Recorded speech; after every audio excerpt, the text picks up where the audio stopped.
Shipping کمپنیاں زیادہ تر شپنگ کمپنیاں یہ جمعے کو ہاف ڈے کرتی ہیں، سیٹرڈے کو بند رکھتی ہیں، سنڈے کو چھٹی کرتی ہیں۔ اگر آپ کے جمعے کو ڈاکومنٹس آئے ہیں اور آپ نے پروسیس کے لیے ڈالے ہیں تو وہ منڈے کا مطلب 4 دن کو $150 سے ملٹیپلائی کروں تو $600 ایکسٹرا مجھے پڑ جاتی ہے، کیونکہ یہ شپنگ کمپنیاں بند ہیں۔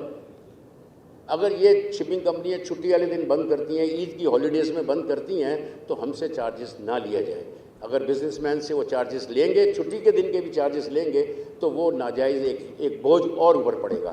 لہٰذا میری آپ سے درخواست ہے کہ جب بھی آپ اس چیز کو دیکھیں تو یہ ضرور دیکھیں کہ جو چھٹیز کے دن ہیں جس میں شپنگ کمپنی ڈیلیوری آرڈر نہیں دیتی، جبکہ پورٹرس کھلا ہوتا ہے، ٹرمینلز 24 آورس کھلے ہیں، لیکن شپنگ کمپنی 3 دن بند رکھتی ہیں اور ناجائز پیسہ لیتی ہے۔ اس طرح کی بہت سی ناجائز شپنگ کمپنیاں جو ہیں وہ ہم سے چارجز لیتی ہیں، کیونکہ اس کی بہت سارے مسئلے مسائل ہیں۔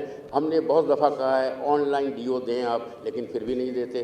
منسٹری نے، ہائی کورٹ نے ایک آرڈر کیا ہے کہ جو آپ ڈپازٹ کریں گے وہ آپ کو سیم پے آرڈر کی شکل میں واپس کیا جائے گا، لیکن یہ نہیں کرتے۔ یہ پے آرڈر جمع کرا دیتے ہیں، 1 مہینے بعد ہمیں دیتے ہیں۔ 7 ڈے کا قانون ہے، کورٹ کا آرڈر ہے، لیکن یہ ہمیں نہیں دیتے۔ یہ 7 دن کا چیک ضرور ہمیں سائن کر کے دے دیتے ہیں، لیکن دیتے ہیں 1 مہینے بعد ہے۔ تو یہ پیسہ بھی ہمارا استعمال کرتا ہے۔ آپ یوں سمجھ لیں کہ اگر کاروباری لوگ اس طرح لاکھوں روپیہ ڈپازٹ میں دیں گے تو اپنے کاروبار کے لیے اس کو پیسے شارٹ پڑیں گے اور کاروبار کے اندر مشکلات اس کو بہت زیادہ دیکھنی پڑیں گی۔ مسئلہ یہاں ایک ہے، اور وہ مسئلہ یہ ہے کہ ایک زمانے میں ہم لفظ سنا کرتے تھے بحری قزاق۔ اس کی جو آسان، یعنی ایک لفظ میں اگر اس سارے مسائل کا میں کہوں نا تو وہ ترجمہ صرف یہی بنتا ہے، کیونکہ آپ ان کے ہاتھوں بندھے ہوتے ہیں، مال آپ کا وہاں پڑا ہوتا ہے۔ اگر وہ آپ سے کہیں کہ جی اتنا ڈیمیج آپ نے دینا ہے، اتنا ڈیٹینشن دینا ہے، چاہے آپ کی کاسٹ جو ہے وہ اس سے زیادہ کا ڈیٹینشن ہو، تو وہ یہ کہتے ہیں یہ نہ حکومت پاکستان کی ذمہ داری ہے، نہ ہم حکومت پاکستان کی اس سلسلے میں کوئی بات سننا چاہتے ہیں، نہ سن سکتے ہیں، یہ ہمارا کام ہے، ہم جانیں۔ پھر وہ شپنگ کمپنی کو اپروچ کرتے ہیں اور ان کا جواب ایک آتا ہے کہ سوری ہم اس معاملے میں کچھ نہیں کر سکتے۔ تو وہ کسی کو جواب دہ نہیں ہے، اور اگر جواب دہی کا کوئی قانون اس معاملے میں بن جائے، اب اس وقت اگر میں آپ سے عرض کروں کہ جیسے شہباز شریف صاحب کی حکومت ہے اور وہ یہ چاہتے ہیں کہ اکنامک ریوائول ہو، تو اگر میں غلط نہیں ہوں تو دہشت گردی کے اور دیگر ذرائع سے جو منی لانڈرنگ کے جو کیسز ہیں اس کو ایک طرف، اور اس سیکٹر کے جو بک نہیں ہوتے منیز جو لیے جاتے ہیں امپورٹر سے، وہ بڑی لمبی تفصیل ہے، وہ کہاں جاتے ہیں، کون لے جاتا ہے، کون بھیجتا ہے، اس لیے سب کے پر جلتے ہیں اس میں۔ تو آپ نے تو بھائی لوگوں سے یہ منسٹری لے لی، ایک شریف آدمی کے طور پہ ماشاءاللہ آئی ہے، تو میں سمجھتا ہوں، دعا بھی کرتا ہوں کہ اللہ تبارک تعالیٰ آپ کو توفیق دے، اور کراچی چیمبر کی اس سلسلے میں آپ کو بھرپور مدد جو ہے وہ آپ کو دیں گے۔ آپ کے پڑوس میں بیٹھے ہیں ہمارے زبیر موتی والا صاحب، ماشاءاللہ ان کی اس معاملے میں کافی اسٹڈی ہے۔ آپ جس کو چاہیں بلائیں، بیٹھیں، بات کریں، اور اس کے اوپر اس منسٹری کے اندر جب تک آپ ہیں واقعی ایک بڑا کام کر کے جائیں۔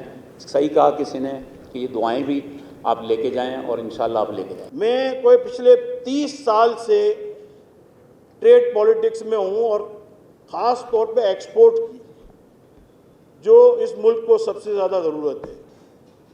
میں نے 30 سال میں کوئی پوزیٹو گروتھ نہیں دیکھی اس ملک میں، نیگیٹو گروتھ ہی دیکھ رہا ہوں۔ آج تو یہ حال ہو گیا، پہلے تو ہم یہ سوچتے تھے کہ فائر ٹینڈر بھی اپنے لگا رہے ہیں، سیکورٹی کے لوگ بھی اپنے لگا رہے ہیں، ہم فیکٹریوں کی دیواریں اونچی کر دیں، بیریئرز لگا دیے، کیمرے لگا دیے۔ آج اب ہم بجلی اور گیس وہ بھی ہمیں لگ رہا ہے کہ ہم خود ہی کرنا پڑے گا، اور سب بایو ماس پہ، سولر پہ اور ونڈ پہ جا رہے ہیں انڈسٹریلسٹ۔ تو مطلب یہ حال ہو گیا انڈسٹری کا کہ انڈسٹریلسٹ جو ہیں ہر کام خود کر رہے ہیں، گورنمنٹ صرف ٹیکس لے رہی ہے اور کوئی بھی چیز پرووائڈ نہیں کر رہی۔ ادھر ایک آدمی بتا دے مجھے کیا چیز صحیح طریقے سے پاکستان گورنمنٹ پرووائڈ کر رہی ہے۔ میرے خیال میں کسی کے پاس بھی جواب نہیں ہوگا، انکلوڈنگ آپ۔ کہ پاکستان گورنمنٹ نے مجھے اس چیز میں مطمئن کیا ہے اور میں 100% سیٹسفائی ہوں کہ پاکستان گورنمنٹ نے اس کو جتنی میری سوچ تھی اس سے زیادہ مجھے پرووائڈ کیا ہے. کوئی ایک چیز بھی ایسی نہیں ہے اس ملک. 100 بلین کی ٹریڈ آپ کے منسٹری کے انڈر ہوتی ہے, چاہے وہ ایکسپورٹس ہوں چاہے امپورٹس ہوں. تو میں تو چاہتا ہوں کہ اس پہ آپ آن بورڈ لیں. ایک آن بورڈ جیسے آپ کہتے ہیں میں نے ٹرسٹیز رکھے ہیں یا بورڈ ہے, ایسے جو آپ بورڈ بنانے جا رہے ہیں شپنگ کمپنیز کو ریگولیٹ کرنے جا رہے ہیں, چیمبر کا آپ نمائندہ اپنے ساتھ اس بورڈ میں رکھیں. اور بلوانی جیسے بندے جو یہاں بیٹھے ہیں جو سمجھتے ہیں ٹریڈ کو, یا جو بھی پریزیڈنٹ آئے آئندہ اس کو اس بورڈ میں ہونا چاہیے, جو بھی کراچی چیمبر کا پریزیڈنٹ ہو. یہ تو ایک ایسے کام کر جائیں تاکہ یہ آئندہ جو ہو خود چیمبر اس چیز کو ہینڈل کر سکے. تو سیکنڈلی جو بلو اکنامی ہے, جس کو آج کی آپ کی منسٹری ہم کہتے ہیں بلو اکنامی, جیسے ایک ایگریکلچر سیکٹر ہے, ایک انڈسٹریل سیکٹر ہے, ایک سروسز سیکٹر ہے, تو ایسی بلو اکنامی کا بہت بڑا رول ہے پاکستان کی اکنامی میں. اور پاکستان کو بہت ضرورت ہے اس وقت ہم چینج لائیں, اور چینج لائیں آپ کی منسٹری کے تحت, آپ کے زمانے کے اندر, آپ کے ٹینیور کے اندر. بہت زیادہ شکایتیں پورٹ کے حوالے سے جو کام ہونا چاہیے, میں آپ کو بتاؤں وہ نہیں ہو رہا. جو جس طرح سے دیکھیں آج اگر آپ بینکیں چلا رہے ہیں جتنی, چاہے ابھی بینک ہو چاہے کوئی اور بینک ہو, جتنی بینکیں چل رہی ہیں اس کو ریگولیٹر چلاتا ہے. ریگولیٹر کا مطلب ہوتا ہے اس سیکٹر کو ریگولیٹ کرنا. اب وہ ریگولیٹ کر, آپ نے ریگولیٹر لگایا نا, اسٹیٹ بینک کو بند کر دیں. بینکیں تو سب بڑی بڑی ہیں, سب اس کے پریسیڈنٹس ہیں, سب کچھ ہے, تو اس کو کیوں لگایا آپ نے؟ پھر ضرورت نہیں تھی. اسٹیٹ بینک کی تو ضرورت نہیں ہے, سب اپنے اپنے انڈیویجول سب جانتے ہیں, کروڑوں روپے کی تنخواہ والے ان کے جو ہے نا وہ ڈائریکٹرز ہیں اور ایم ڈی ہیں. لیکن ہم نے لگایا نا اس لیے کہ اس کے اوپر ایک واچ ڈاگ چاہیے, ایک رکھ رکھاؤ ہوتا ہے, ایک قانون کی امپلیمنٹیشن ہوتی ہے کہ قانون کیسے چلے گا, بینکیں کیسے چلیں گی. اب ماشاء اللہ ڈاکٹر صاحب بیٹھے ہیں, سیکرٹری میری ٹائمس بیٹھے ہیں, چیئرمین پورٹ کاسٹنگ اور کے پی ٹی دونوں بیٹھے. تو ہم مطلب یہ سارے لوگ یہاں موجود ہیں, ان کو آپ لے کے آئیں. ان کو آپ کیوں لے کے آئیں اپنے ساتھ؟ کہ جو ہم باتیں کر رہے ہیں وہ بھی سنیں, اور ہم نے اس کا ادراک ہم نے کرنا ہے. اس کا ادراک کر کے ہم نے ان چیزوں کو ٹھیک کرنا ہے پاکستان کو آگے بڑھانے کے لیے. اسی طرح سے سر ریگولیٹر جتنی یہ باتیں ہیں یہ کون ٹھیک کر سکتا ہے؟ شپنگ والے کیسے اپنی من مانی کرتے ہیں؟ کوئی مجھے جواب تو دے نا, کیسے کرتے ہیں وہ اگر کرتے ہیں اس لیے کرتے ہیں کہ ان کو پوچھنے والا کوئی. آج 24 ہے, 31 سال کم بیش ہو گئے. 31 سال کا اتنا لمبا کیریئر تو ادر دین بزنس پالیٹکس کے ہے, جنرل نیشنل پالیٹکس کے اندر آپ رہے, تو وہ آپ کا تجربہ میں سمجھتا ہوں بہت بڑا ہوگا, بہت وسیع تجربہ ہے. آپ کا کراچی چیمبر کا بھی تجربہ ہے, ان کے لوگوں کا بھی تجربہ ہے. اس کا ایک بلینڈ بنائے, اور اس بلینڈ کو امپلیمنٹ کریں. صحیح باتوں سے یہ بنائی, وہ کمیٹی بنا دی, فلانی بنا دی, اس سے کچھ نہیں. میں تو سمجھتا ہوں یہ کمیٹیاں جو ہے نا وہ اسی لیے بنائی جاتی ہیں کہ جب چیزوں کو ڈیلے کرنا ہوتا ہے تو بولے کمیٹی بنا. یہ جو ہے کمیٹیوں سے نہیں ہوگا. آپ کے پاس 5 سال ہیں ماشاءاللہ, ابھی آپ نے شروع کیا ہے, اگلے 5 سال تک کی آپ کی جو ہے ساری ایکٹیویٹیز ہو سکتی ہیں. آپ پلان کریں 6 مہینے کے بعد کا, سال کے بعد کا, 2 سال کے بعد کا, اور اس طرح سے کریں. جہاں ہماری چیمبر کی آپ کی اپنی چیمبر ہے, آپ اس میں صدر رہیں, اس میں مجھے کہنے کی ضرورت نہیں, we are at your disposal.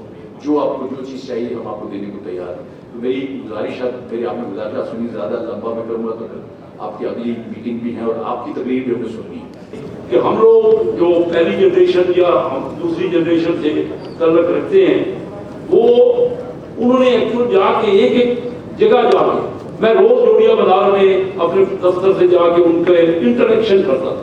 ہماری پالیٹکس ہو یا بزنس ہو, انڈسٹری ہو, جب تک ہم انٹریکشن نہیں کریں گے, ایک سب سے کامیاب چیز جو ہے دنیا میں یہی ہے, اس کا ابھی تک کوئی نیبل بدل نہیں نکلا. بڑی بڑی ایجادیں ہو گئی, بڑی سائنس نے ترقی کر لی, اور لیکن اس کا کوئی نیبل بدل نہیں ہے جب تک آپ فیڈ بیک نہیں لیں گے, انٹریکشن نہیں لیں گے. میں اپنے منسٹرز کو بھی بار بار یہ کہتا رہا ہوں اور کہتا ہوں, اور ابھی بھی اپنا, کیونکہ ہمارے بچے 3rd جنریشن میں وہ بات نہیں ہے, وہ ہم سے قابل ہے, وہ زیادہ پڑھے ہوئے ہیں, ان کا ویژن ہم سے زیادہ ہے, لیکن ان کے میں کمی ہے تو انٹریکشن کی کمی.